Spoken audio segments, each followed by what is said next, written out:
నమస్తే hello doctor కార్యక్రమానికి స్వాగతం. లంబర్ డిస్క్ ప్రొలాప్స్ సయాటికాతో బాధపడుతున్నారా? సయాటికా అంటే ఏంటి? లంబర్ డిస్క్ ప్రొలాప్స్ అంటే ఏంటి? ఈ లంబర్ డిస్క్ ప్రొలాప్స్ ఎంత సాధారణం? లంబర్ డిస్క్ ప్రొలాప్స్ యొక్క లక్షణాలేంటి? ప్రొలాప్స్ డిస్క్ను అనుకరించే ఇతర పరిస్థితులు ఏమైనా ఉన్నాయా? వీటికి సంబంధించి మీ అనుమానాలు నివృత్తి చేసేందుకు ఈ అంశాలపై ఇవాల్టి హలో డాక్టర్ కార్యక్రమంలో వివరించడానికి next gen hospital doctor Sudheer Kumar గారు మనతో పాటు ఉన్నారు. వారిని అడిగి మరిన్ని వివరాలు తెలుసుకునే ప్రయత్నం చేద్దాం. నమస్తే సుధీర్ గారు. నమస్తే అండి. అయితే మొదటిగా అసలు సయాటికా అంటే ఏంటి? ఈ సయాటికా అంటే నథింగ్, ఏం లేదండి. నడుములో మొదలయ్యి కాలు తొడ భాగం నుండి వెనక కాళ్ళల్లోకి వచ్చే నొప్పిని సాధారణంగా సయాటికా అని అంటాం. దీనికి రకరకాల కారణాలు ఉన్నాయి. మోస్ట్ కామన్గా డిస్క్ ప్రొలాప్స్ వల్ల ఇది వస్తూ ఉంటుంది. సో అందువల్ల దీన్ని కామన్ జనరల్ టర్మ్ సయాటికా అని ఓల్డెన్ డేస్లో పిలిచేవారు. But right now proper term అనేది లంబార్ డిస్క్ ప్రొలాప్స్ అనేది ప్రాపర్ టర్మ్ అండి. అసలు ఈ లంబార్ డిస్క్ ప్రొలాప్స్ ఎంత సాధారణం అంటారు? ఓవరాల్గా జనరల్ పాపులేషన్లో చూసుకుంటే నడుము నొప్పితో బాధపడడం అనేది సాధారణంగా ఒక 40 to 45% ఆఫ్ ది పాపులేషన్కి ఉంటుందండి. అందులో స్పెసిఫిక్గా డిస్క్ ప్రాబ్లం వల్ల బాధపడే వారి సంఖ్య 1 to 3% ఉంటుందండి. ఈ 1 to 3% population over a period of time నడుము నొప్పి నుండి ఈ సయాటికా లాగా కాలు నొప్పి, కాలు లాగడం లాగా డెవలప్ అవుతూ ఉంటుంది. సో ఆ కండిషన్ వచ్చిన వాళ్ళకి కొంచెం నొప్పి అనేది ఎక్కువ తీవ్రతగా ఉంటుంది. దాని గురించి ఈరోజు వీల్టాం. అయితే లంబార్ డిస్క్ యొక్క లక్షణాలు అసలు మొదటగా మనం ఎలా గుర్తించాలంటారు? ఈ లంబార్ డిస్క్ సాధారణంగా ఫస్ట్ సాధారణ నడుము నొప్పి లాగానే మొదలవుతూ ఉంటుంది. బట్ సడన్ కండిషన్స్లో మాత్రం సివియర్ బ్యాక్ పెయిన్ లాగా మొదలయ్యి బ్యాక్ పెయిన్ నుండి బ్యాక్ హిప్స్ నుండి థైస్ మీద నుండి లెగ్స్ వరకు ట్రావెల్ అవుతూ ఉంటుంది. సో పెయిన్ అనేది నార్మల్గా ఉండే పెయిన్ కన్నా ఇది నరం మీద ఒత్తిడి వల్ల వచ్చే పెయిన్ కాబట్టి చాలా సివియరిటీ ఎక్కువగా ఉంటుంది. నొప్పితో పాటు ఆ నరం డిస్ట్రిబ్యూషన్ ఎక్కడ వరకు అయితే ఉందో అందులో సెన్సేషన్ అనేది తగ్గడము, ఆ నరం ఏ మజిల్స్కి అయితే సప్లై చేస్తూ ఉంటుందో ఆ మజిల్స్ యొక్క పవర్ తగ్గడము, అండ్ కొన్ని సందర్భాల్లో డిస్క్ సైజు కనుక ఎక్కువగా ప్రొలాప్స్ అయి ఉంటే మూత్రపిండాలకు వచ్చే నరాలు కూడా ప్రెస్ అవ్వడం వల్ల బ్లాడర్ రీటెన్షన్ అని అంటాం. అంటే మూత్రము కంప్లీట్గా ఎంటీ కాకుండా రీటెన్షన్ ఉండే కండిషన్, దాన్ని కాడ ఈక్వైన సిండ్రోమ్ అని మనకు కాంప్లికేషన్ ఇలా కూడా ప్రజెంట్ అవుతూ ఉంటుంది. కొన్నిసార్లు నొప్పి తీవ్రతగా ఉండడం వల్ల ఒక సైడ్కి బెండింగ్ అయిపోవడము లేదా ముందుకు బెండ్ అయిపోయి అలానే పట్టేసి ఉండడం అనేది చూస్తూ ఉంటాం. ఇది మోస్ట్ కామన్గా ఇలా ప్రజెంట్ అవుతూ ఉంటుంది. అయితే ఇది ఏ ఏజ్ వాళ్ళపై ఎక్కువగా ప్రభావం ఉంటుంది? ఇది యాక్చువల్గా యాక్టివ్ లైఫ్ స్టైల్ ఉన్న వాళ్ళకి, అంటే 35 to 55 years ఏజ్ వాళ్ళకి సాధారణంగా ఎక్కువ కనబడుతూ ఉంటుంది. బట్ అంతకన్నా తక్కువ ఏజ్ వాళ్ళు, ఎక్కువ ఏజ్ వాళ్ళకు కూడా రావచ్చు. అది ఏజింగ్ అయినా కొద్దీ డిస్క్లో ఉండే వాటర్ కంటెంట్ అనేది తగ్గుతూ ఉంటుంది. దానివల్ల డిస్క్ హెల్దీ డిస్క్ కాకుండా డీజనరేటెడ్ డిస్క్గా మారిపోవడం వల్ల ఈ డిస్క్ ప్రొలాప్స్ అనేది సాధారణంగా ఈ వయసు వాళ్ళలో ఎక్కువ కనబడుతూ ఉంటుంది. అయితే సుధీర్ గారు, ప్రొలాప్స్డ్ డిస్క్ను అనుకరించే ఇతర పరిస్థితులు ఏమైనా ఉన్నాయా?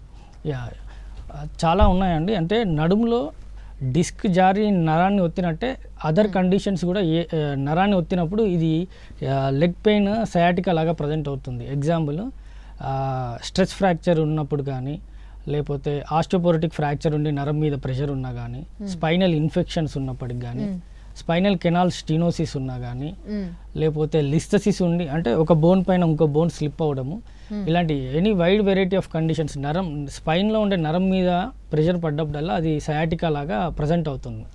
సో మోస్ట్ కామన్ కాజ్ అనేది లంబార్ డిస్క్ అనేది మోస్ట్ కామన్ కాజ్. అయితే ఈ ప్రొలాప్స్డ్ డిస్క్ని నిర్ధారించడానికి ఇన్వెస్టిగేషన్ ఏంటంటారు? ఈ డిస్క్ ప్రొలాప్స్ అనేది మోస్ట్ కామన్గా మనం చూసుకోవాలంటే ఎంఆర్ఐ అనేది గోల్డ్ స్టాండర్డ్ అండి. ఆ ఎంఆర్ఐలోనే మనకు డిస్క్ కంటెంట్ వాటరీగా ఉందా, లేకపోతే వాటర్ లూజ్ అయిపోయి బ్లాక్ డిస్క్గా మారిపోయిందా, డిస్క్ ఎంతవరకు బయటకు వచ్చింది, అది ఏ పొజిషన్లో ఉంది, సెంట్రల్గా ఉందా, సైడ్గా ప్రెషర్ ఇస్తూ ఉందా, అదర్ కాజెస్ నేను ఇప్పుడు చెప్పినట్టు కెనాల్ స్టీనోసిస్ సంబంధించి లిగమెంటమ్ ఫ్లేబమ్ ఏమన్నా థిక్నింగ్ ఉందా, ఏదైనా అదర్ ఫ్రాక్చర్స్ కానీ ఇన్ఫెక్షన్స్ ఉన్నాయా. సో ఎవ్రీథింగ్ ఇన్ డీటెయిల్ అనేది మనకి ఎంఆర్ఐలో we'll get to know.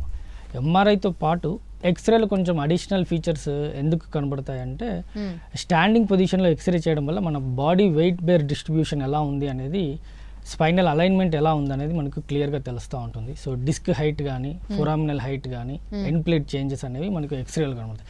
Most కామన్గా ఈ 2 ఇన్వెస్టిగేషన్స్ అనేది వాడుతూ ఉంటాం. అయితే సుధీర్ గారు, ఇప్పుడు డిస్క్ ప్రొలాప్స్ కోసం నాన్ సర్జికల్ చికిత్స ఎంపికలు ఏంటంటే? ఈ మోస్ట్ కామన్ ఒక పర్సెప్షన్ ఏంటంటే అండి, డిస్క్ అనగానే సర్జరీ అనుకుంటారు. But 90% of the population disc problem ఉన్న వాళ్ళకి నాన్ సర్జికల్ ట్రీట్మెంట్స్తోనే క్యూర్ అయిపోతుంది. ఇది మోస్ట్ కామన్గా ఎలా ట్రీట్ చేస్తామంటే, ఫస్ట్ అక్యూట్ పెయిన్తో ప్రజెంట్ అయిన వాళ్ళకి పెయిన్ తగ్గడానికి పెయిన్ మెడికేషన్స్ ఇవ్వడము, వాళ్ళకు కొన్ని పీరియడ్ ఆఫ్ 5 days వరకు మ్యాక్స్ 1 week వరకు బెడ్ రెస్ట్ అడ్వైస్ చేయడం. ఈ నరానికి సంబంధించి పెయిన్ తగ్గడానికి న్యూరోపతిక్ పెయిన్ మాడ్యులేటర్స్ అని ఉంటాయి, ఆ పెయిన్ మెడికేషన్ పెట్టడము. ఇది అక్యూట్ ఫేజ్లో మనము ఈ మెడికేషన్ పెడతాము. ఎవరికైతే దీంతో రెస్పాన్స్ బాగుందో దెన్ వాళ్ళని స్లోగా రూట్ కాజెస్ ఏమైతే ఉన్నాయో వాటి మీద ఫోకస్ చేసి మోస్ట్ కామన్గా బ్యాక్ మజిల్స్ స్ట్రెంథనింగ్ అనేది ఎక్సర్సైజెస్ స్టార్ట్ చేస్తాం. ఈ బ్యాక్ మజిల్ స్ట్రెంథనింగ్కి మోస్ట్ కామన్గా యోగాలో సూర్య నమస్కారము and other back extension exercises అని ప్రోగ్రామ్ ఉంటుంది. దాంట్లో మనము ఇన్వాల్వ్ చేస్తాం. అండ్ ఎవరైతే ఒబేసిటీ వల్ల డిస్క్ ప్రాబ్లం ఉన్న వాళ్ళు ఉంటారో వాళ్ళకి వెయిట్ రిడక్షన్, అండ్ ఎవరికైతే బ్యాడ్ సిట్టింగ్ పోస్చర్ కానీ ప్రొలాంగ్డ్ అవర్స్ సిట్టింగ్ అవర్స్ ఉన్న వాళ్ళకి లైఫ్ స్టైల్ మాడిఫికేషన్ అంటాం. సో కంటిన్యూస్గా కూర్చొని వర్క్ చేయకుండా, లేకపోతే ఎవరైతే మాన్యువల్ లేబరర్స్ రిపీటెడ్గా వెయిట్ లిఫ్టింగ్ చేయడము, ఇట్లాంటి రూట్ కాజ్ ఏదైతే ఉందో దాన్ని ఐడెంటిఫై చేసి వాళ్ళకి లైఫ్ స్టైల్ మాడిఫికేషన్ అనేది సజెస్ట్ చేస్తూ ఉంటాం.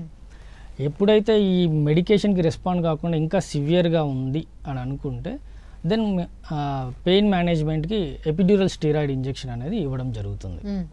ఈ పద్ధతిలో మనము నాన్ సర్జికల్ మేనేజ్మెంట్ అనేది మోస్ట్ కామన్గా జరుగుతూ ఉంటుంది. ఎపిడ్యూరల్ ఇంజెక్షన్, ఆ స్టెరాయిడ్ ఇంజెక్షన్స్ గురించి ఇంకా ఏమైనా వివరిస్తారు? ఈ ఎపిడ్యూరల్ స్టీరాయిడ్ ఇంజెక్షన్ అంటే నథింగ్ బట్ మనము స్పెసిఫిక్గా ఈ స్టీరాయిడ్ మెడికేషన్ని ఎపిడ్యూరల్ స్పేస్ అంటే నరం చుట్టుపక్కల ఇంజెక్ట్ చేయడం అనమాట. ఈ main leg pain or sciatica రావడానికి ఇన్ఫ్లమేషన్ పార్ట్ అనేది చాలా ఎక్కువగా రోల్ ప్లే ఉంటుంది. సో ఆ ఇన్ఫ్లమేషన్ తగ్గడానికి ఈ ఎప్పుడైతే ఓరల్ ట్యాబ్లెట్స్ పనిచేయటం లేదో, లేకపోతే పెయిన్ సివియారిటీ ఎక్కువగా ఉన్నప్పుడు ఈ ఎపిడ్యూరల్ స్టీరాయిడ్ ఇంజెక్షన్ అనేది ఇంజెక్ట్ చేస్తాం. ఇది చాలా రొటీన్గా చేసే ప్రొసీజరే.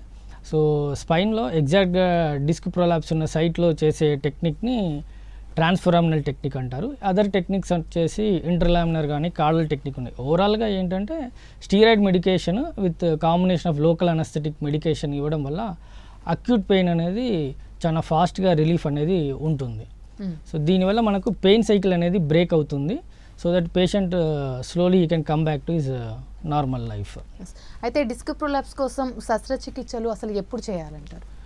యూజువల్గా ఈ న్యాచురల్ హిస్టరీ ఆఫ్ డిస్క్ తీసుకుంటే యూజువల్గా 3 monthsలో సెల్ఫ్ రిజాల్వ్ అయిపోతూ ఉంటుంది. సో యూజువల్గా చాలామంది పేషెంట్స్ ఎలా చెప్తూ ఉంటారంటే, మాకు తెలిసిన వాళ్ళకి ఇట్లా ట్రీట్మెంట్ తీసుకుంటే తగ్గిపోయింది, సో సర్జరీ అవాయిడ్ చేయొచ్చు అని అంటారు. ఎస్, ఇట్ ఈస్ పాసిబుల్ అండి. ఎందుకంటే 3 months న్యాచురల్ హిస్టరీలో డిస్క్ అనేది బాడీ కెన్ రీఅబ్జార్బ్ అనమాట. సో ఆ 3 months పెయిన్ బ్రేక్ చేయడమే మన గోల్. కాకపోతే ఇది అన్ని సందర్భాల్లో పాసిబుల్ కాదు. ఎందుకంటే ఆ size of the disc and pain severity and patient యొక్క ప్రొఫైల్, లైక్ చాలా ఒబేస్ 110 kgs 120 kgs వెయిట్ ఉన్న వాళ్ళకి ఇది రిజాల్వ్ అవ్వడం అనేది ఆల్మోస్ట్ నాట్ పాసిబుల్ అనమాట. సో అలాంటి కండిషన్స్ లైక్ ట్రీట్మెంట్ ఆల్రెడీ తీసుకొని ఫెయిల్ అవ్వడము, ఎపిడ్యూరల్ కూడా ట్రై చేసిన కంప్లీట్ రిలీఫ్ రాకపోవడము, సివియర్ ఒబేసిటీ ఉండడము, size of location of disc అనేది క్రిటికల్ పొజిషన్లో ఉండడము, బౌల్ అండ్ బ్లాడర్ ఇన్వాల్వ్ అవ్వడం, ఇలాంటి కండిషన్స్లో then they have no option other than going for సర్జరీకి వెళ్ళాల్సి ఉంటుంది. ఈ డిస్క్ బల్జ్ సమస్య అనేది మందులతో తగ్గుతుందంట? ఎస్ అండి, డెఫినెట్గా అదే చెప్పాను. 3 months న్యాచురల్ హిస్టరీ అనేది బై న్యాచురల్గా డిస్క్ హీలింగ్కి ఇచ్చిన టైం లైన్ అనమాట. సో ఈ టైం వరకు మనము మెడిసిన్స్తో కానీ ఎపిడ్యూరల్ ఇంజెక్షన్స్తో కానీ మేనేజ్ చేస్తే ఆ డిస్క్ బల్జ్ అనేది slowly it can resolve on it self. So నరం మీద వన్స్ ప్రెషర్ అది స్లోలీ ష్రింక్ అవుతా వస్తున్న కొద్దీ నరం మీద ప్రెషర్ తగ్గి సిమ్టమ్స్ అనేవి తగ్గుతూ వస్తూ ఉంటాయి. So naturally it can possible to heal without surgery. Okay. అయితే ఇప్పుడు లంబర్ స్పాండిలైటిస్ అంటే ఏంటి, అసలు వాటి లక్షణాలు ఎలా ఉంటాయి? లంబార్ స్పాండిలైటిస్ అంటే స్పైన్ రిలేటెడ్ ప్రాబ్లమ్ని స్పాండిలైటిస్ అని అంటాం. స్పాండిలైటిస్ అంటే nothing but where and tear of spine అనమాట. ఇది లంబార్ రీజియన్లో వచ్చే పెయిన్ జనరేటర్ని లంబార్ స్పాండిలైటిస్ అని అంటాం. ఇది జనరల్గా వేర్ అండ్ టేర్ని సూచించే పదం అనమాట. సో కొందరికి ఫ్రీక్వెంట్గా నడుము నొప్పి రావడము, చిన్న చిన్న వెయిట్స్ ఎత్తినా కూడా బ్యాక్ పెయిన్ రావడము, బ్యాక్ పట్టేసినట్టు క్రాక్ ఇవ్వడం, దీస్ ఆర్ ఆల్ ఫీచర్స్ అనేది లంబార్ స్పాండిలైటిస్ అని అంటూ ఉంటాం. That is that. అయితే నడుములో డిస్క్ పక్కకి జారితే ప్రమాదం ఉంటుందా? ప్రమాదం అంటే ఇన్ ది సెన్స్ నేను కాడా ఈక్వైనా అనేది that is the only condition which is true surgical emergency. Spine lumbar disc పెథాలజీలో pain is not an emergency or other conditions ఏది ఎమర్జెన్సీ. ఎప్పుడైతే బౌల్ అండ్ బ్లాడర్కి వచ్చే నరాలు ఇది సివియర్ డిస్క్ ప్రొలాప్స్. మామూలుగా డిస్క్ అనేది ఒక 20% వరకు మాత్రమే డిస్క్ ప్రొలాప్స్కి సిమ్టమ్స్ వస్తాయి. కొందరికి ఎప్పుడైతే లైక్ సడన్గా 20 లీటర్స్ ఆఫ్ వాటర్ క్యాన్ ఎత్తడము, లేకపోతే రైస్ బ్యాగ్ ఎత్తడము, ఇలాంటి అలవాటు లేని పని సడన్గా చేయడం వల్ల డిస్క్ అనే వాళ్ళకి ఇన్హెరెంట్గా డిస్క్ అనేది అంత స్ట్రాంగ్ రెగ్యులర్గా ప్రాక్టీస్ లేకపోవడం వల్ల ఆ డిస్క్ అనేది రప్చర్ అయిపోయి మ్యాసివ్గా బయటకు వచ్చి నరాలని completely almost 50 to 60% space block అయిపోతుంది. ఆ కండిషన్స్లో మూత్రపిండాలకు వచ్చే నరాలు డ్యామేజ్ అయ్యే అవకాశం ఉంది. అలాంటప్పుడు యూరినేషన్ అనేది కంట్రోల్ లేకుండా పోవడం అవుతుంది. That is true surgical. ఆ కండిషన్స్లో వితిన్ 24 అవర్స్లో సర్జరీ కంపల్సరీగా ఇండికేషన్ చేస్తాం. That is the main danger ఈ ప్రాబ్లంలో. And one more question Sudheer గారు, వెన్నులో డిస్క్ జారితే మన ప్రమాదం ఉంటుంది? సో సేమ్ థింగ్ అండి. వెన్నులో డిస్క్ అంటే లొకేషన్ని బట్టి ఉంటుంది. ఇప్పుడు లంబార్ స్పైన్లో డిస్క్ జారడం అనేది ఇట్ ఇస్ నాట్ అంత క్రిటికల్ కాదు.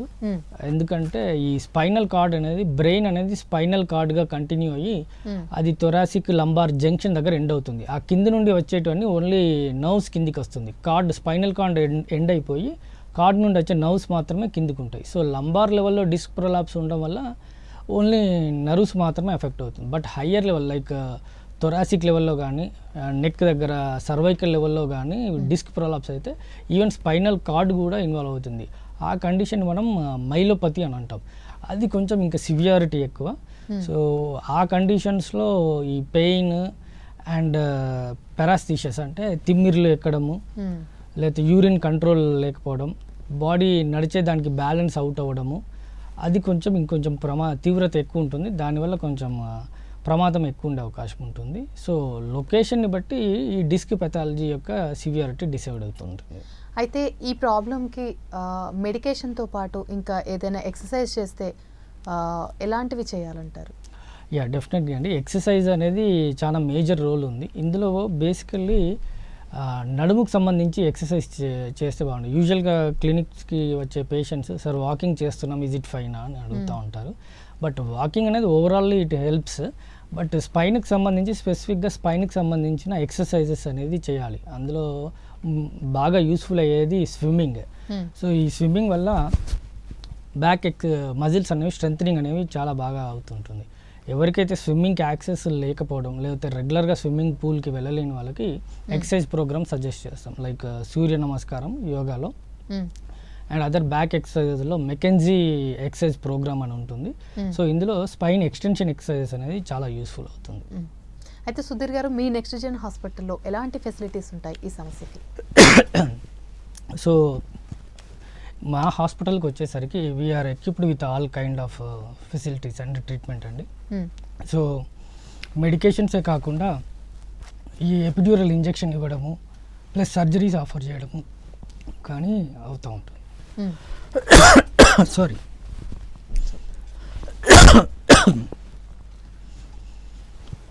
సారీ. అయితే సర్వైకల్ డిస్క్ అంటే ఆ ప్రాబ్లమ్స్ ఎలా వస్తాయి అసలు? సారీ. రైట్, ప్రోగ్రాంలో షార్ట్ బ్రేక్ తీసుకుందాం.